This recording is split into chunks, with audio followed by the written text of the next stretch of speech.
আমি প্রথমেই আমার সমবেদনা জানাচ্ছি এসআইআর চক্রান্তে যারা মারা গিয়েছেন, বিএলও থেকে শুরু করে সাধারণ মানুষ ভয়ে আতঙ্কে দিন কাটাচ্ছেন, তাদের পরিবারবর্গকে। আজকে সকালবেলায় প্লেন দুর্ঘটনায় মারা গিয়েছেন অজিত পাওয়ার। আমি দুঃখিত, আমি শোকাহত, আমি তাদের পরিবারকে সমবেদনা জানাচ্ছি। আর বক্তব্য শোনালাম, তিনি আমার রাজ্যের মুখ্যমন্ত্রী, মাননীয় মুখ্যমন্ত্রী, মাননীয়া বলি আমরা।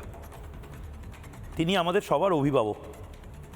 উনি আমারও মুখ্যমন্ত্রী, উনি শেখ শাহজাহানেরও মুখ্যমন্ত্রী, উনি অনুব্রত মণ্ডলেরও মুখ্যমন্ত্রী, উনি প্রতীক জৈনেরও মুখ্যমন্ত্রী, আজ যে মানুষগুলোর ছবি দেখাচ্ছি তাদেরও মুখ্যমন্ত্রী উনি।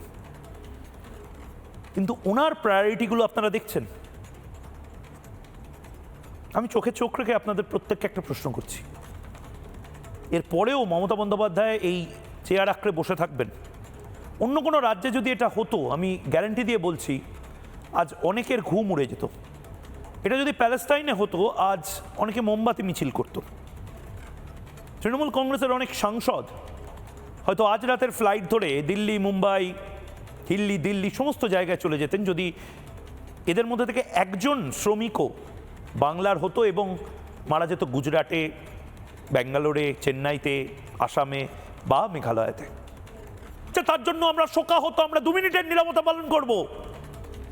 মাননীয় মুখ্যমন্ত্রী আমি দেখলাম, আমার মুখ্যমন্ত্রী, আপনার মুখ্যমন্ত্রী, তিনি প্রথমেই পলিটিক্স করতে শুরু করলেন। এসআইআরে যারা মৃত, অজিত পাওয়ার যিনি মারা গেছেন, তাদের জন্য শোক প্রস্তাব, তাদের জন্য শোক বার্তা। মানেটা কি?